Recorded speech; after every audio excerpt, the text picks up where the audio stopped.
அனைவருக்கும் வணக்கம். இன்னைக்கு நம்ம யாரை சந்திக்க வந்திருக்கோம் அப்படின்னு பார்த்தீங்கன்னா, பொதுமக்களுக்கு அருள்வாக்கு சொல்லிக்கொண்டு நிறைய மக்களுடைய வாழ்க்கையை மாற்றிக்கொண்டிருக்கும் அருள்வாக்கு அம்மா காளி மாதாஜி அவர்களை தான் சந்திக்க வந்திருக்கோம். வணக்கம்மா. வணக்கம். நல்லா இருக்கீங்களா? நல்லா இருக்கேம்மா. அம்மா, உங்களுடைய பதிவுகள்லாம் தொடர்ந்து மக்களுக்கு பயன் தர விதத்தில் நல்ல நல்ல பதிவுகளை கொடுத்துட்டு வரீங்க. அந்த வகையில் இன்னைக்கு என்ன கொஸ்டின் அப்படின்னு பார்த்தீங்கன்னா, நிலைவாசல் பூஜை. நிலைவாசல் பூஜை வந்து நம்ம ப்ராப்பராக எப்படி பண்ணுவது சிறப்பு, என்ன மாதிரி பண்ணணும்? ரொம்ப நல்ல ஒரு தகவல்மா இது. காரணம் எதனாலன்னா, நிறைய பேருக்கு நிலைவாசல் என்னன்னு தெரியறதும் இல்லை, ரெண்டாவது அதை எப்படி பூஜை செய்யறதுன்னு தெரியறதில்ல. நிலைவாசல், நிலையான ஒரு வாசலுக்கு பேர் தான் நிலைவாசல். எந்த விதத்தில்னா, அதாவது பாட்டன், முப்பாட்டன், அதுக்கப்புறம் நம்ம தகப்பன், இந்த வழியில் 4வது தலைமுறைக்கு கூட அது நிலச்சி நிற்கக்கூடிய ஒரு தன்மையில் இருக்கிறது தான் அந்த இல்லம். அந்த இல்லம் நிலையாக எந்தவித குறையும் இல்லாமல் இருக்கிறதுக்காக அதாவது நிறுவப்பட்ட ஒரு விஷயந்தான் நிலைவாசல். அந்த நிலைவாசலின் தன்மை பொறுத்து தான் இல்லத்தினுடைய தன்மை. இந்த நிலைவாசலை அந்த காலத்தில் என்ன பண்ணுவாங்க அப்படின்னா, குனிந்து, அதாவது பணிந்து நிலைவாசலை தாண்டுதல்னு சொல்லுவாங்க. அதாவது அதுக்கு பணிவான ஒரு விதத்தில் தான் ஆணும் பெண்ணும் போயிட்டு இருந்தாங்க. இப்போ காலங்கள் மாறின உடனே அப்படியே நிமிர்ந்த கொண்ட ஒரு நடையோடு போகக்கூடிய ஒரு தன்மையில் தான் இன்றைக்கி நிலைவாசலை நம்மலாம் வச்சுருக்குறோம். ஆனால் அது அந்த காலத்தில் கொடுத்தது தான் பணிவு. அதே மாதிரி பார்த்திங்கன்னா, சங்கு நிலைவாசலில் பார்த்திங்கன்னா அந்த காலத்தில் பாதம் அந்த நிலைவாசலில் பற்றக்கூடாதுன்ட்டு ஒரு ஸ்கொயராக கட் பண்ணி சங்கை உள்ளே வச்சுருப்பாங்க, அதுக்கு சில பொருட்களோடு சேர்த்து. காரணம் எதனாலன்னா, வாசல் நிலைவாசலில் பாதம் படக்கூடாது, தாண்டி தான் போகணும். எப்படி ஆலயத்துக்கு போகும்போது அங்கே இருக்கக்கூடிய அந்த படிக்கல்லை மிதிக்காமல் அப்படியே தாண்டணும், அந்த மாதிரி நிலைவாசலில் பண்ணியிருந்தாங்க. இப்போ கிடையாது. ஆனாலும் அந்த சங்கை அதில் புதைப்பதனால நம்மளுக்கு அந்த இடத்துல ஒரு அபிரமிதமான சக்திகள் கிடைக்கும். இப்போ நிலைவாசல் பூஜை செவ்வாய், வெள்ளி, பௌர்ணமி இந்த மாதிரி நாட்களில் நிலைவாசல் பூஜை செய்கிறது ரொம்ப நல்ல விசேஷமானது. நிலைவாசலை எப்போவுமே பன்னீர் அதில் கொஞ்சம் ஜவ்வாது கலந்து அந்த இதுவை வச்சு தான் முதல் என்ன பண்ணணும் அப்படின்னா, வெட்டி வேர் உங்கள் எல்லாருக்கும் தெரியும். அந்த வெட்டி வேரை கடையில் வாங்கி முதல்ல அதை வரிசையாக அடுக்கணும்.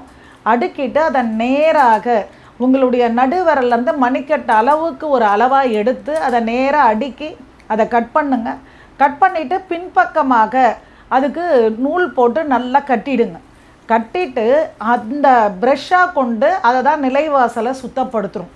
இடுக்கு இந்த இடமெல்லாம் அந்த வெட்டி வேரினுடைய அடிப்பகுதியை கட் பண்ணதை வச்சு அதெல்லாம் சுத்தம் பண்ணணும். சுத்தம் பண்ணி முடித்ததுக்கப்புறம் ஒரு நல்ல ஒரு வஸ்திரம், இப்போ வெள்ளையாக இருக்கலாம், மஞ்சளாக இருக்கலாம், அந்த வஸ்திரத்தை எடுத்து பன்னீரோடு ஜவ்வாதை கலந்து அதை அந்த தண்ணியில் அதை முக்கி புழிஞ்சி அந்த நிலைவாசல் முழுக்க தொடச்சிடணும்.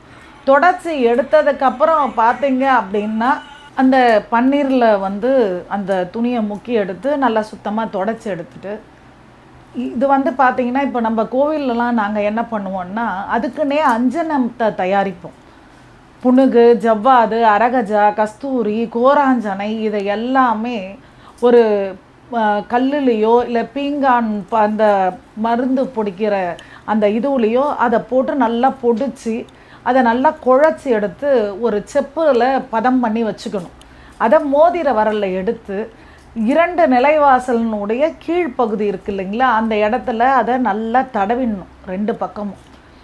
எப்போவுமே வாசலுக்கு தடவக்கூடியது கஸ்தூரி மஞ்சளுக்கு மட்டுமே மகிமை அதிகம். அதனால் கஸ்தூரி மஞ்சளை பொடியை பன்னீரில் கலந்து அது கூட கொஞ்சம் ஜவ்வாதியும் சேர்த்து அந்த வாசலில் தடவிடணும். ஏற்கனவே நான் சொன்ன மாதிரி அந்த அஞ்சனத்தை தடவிட்டு இதை தடவிடணும். தடவி முடிச்சுட்டு அவங்கவுங்க குல வழக்கப்படி நாமமோ இல்லை பட்டையோ எதை போடுவீங்களோ அதை மேல் பகுதியில் போட்டு கீழ்ப்பகுதியிலேருந்து போட்டு மேல் நோக்கி எடுத்துகிட்டு வரணும். மேலேருந்து கீழே இறக்கக்கூடாது, பொட்டை மேல் நோக்கி எடுத்துகிட்டு வரணும். எடுத்துகிட்டு அந்த பொட்டெல்லாம் வைத்து முடித்ததுக்கப்புறமா அதாவது இந்த பக்கம் நிலைவாசலின் இடதுபுறமும் நிலைவாசலின் வடதுபுறமும் பார்த்தீங்க அப்படின்னா வலம்புரி சங்கு. அந்த வலம்புரி சங்கு சின்ன சைஸாக இருக்கணும். அதில் ஒரு கிண்ணம், அந்த கிண்ணத்தில் பார்த்திங்கன்னா பிரம்மதானியம்னா கூடிய நெல்மணியை எடுத்து அதில் போட்டு அதற்கு மேலே ஒரு ரூபாய் காயினை வச்சு அதுக்கு மேலே இந்த வலம்புரி சந்தன குங்குமம் வைத்து இடதுபுறம் ஒன்று வலதுபுறம் ஒன்று.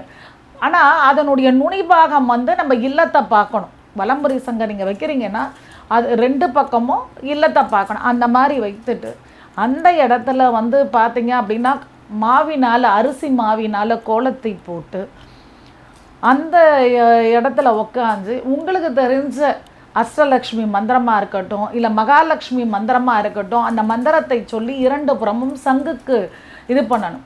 இதில் வந்து ஒரே ஒரு விஷயம் என்னென்னா, ரியம் யக்ஷப்பதையே நமக, இது குபேரனுடைய மந்திரம்.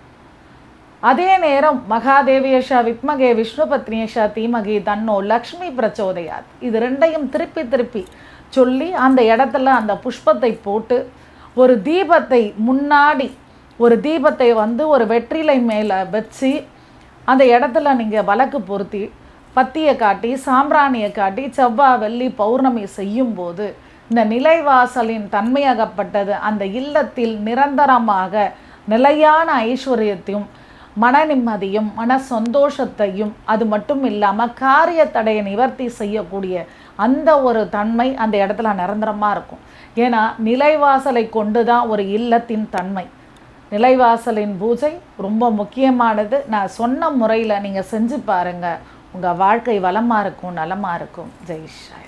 ரொம்ப அருமையாக சொன்னீங்கம்மா. நிலைவாசல் பூஜை எப்படி பண்ணணும் அப்படின்னு, அதே மாதிரி அந்த வலம்புரி சங்கு வச்சு பண்ணணும் அப்படின்னு சொன்னது வந்து இது வரைக்கும் யாரும் சொல்லாத ஒரு சிறப்பான வழிமுறையாக இருந்தது. நல்ல தகவல். நன்றி.